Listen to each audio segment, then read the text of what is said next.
এটা পুরানো হয়ে গেছে, এটা বদলাইয়া নতুন করণ লাগে, একটা রাস্তা করণ লাগে, আপনার প্রতিটা রাস্তা বাঙ্গা সুরমার একটা বা দুইটা দিলেও আমি চালাই নিতে পারবো মাননীয় মন্ত্রী। ধন্যবাদ। আমি এখন মাননীয় যোগাযোগ মন্ত্রী জনাব ওবায়দুল কাদেরকে তার বক্তব্য রাখার আহ্বান জানাচ্ছি।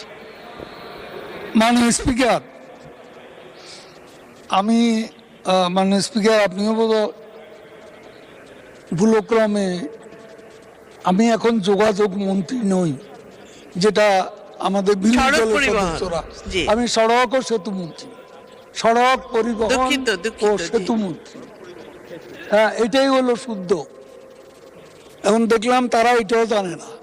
আমাকে আপনি তো যোগাযোগ ছাড়া কথাই বলেন নাই সব সময়।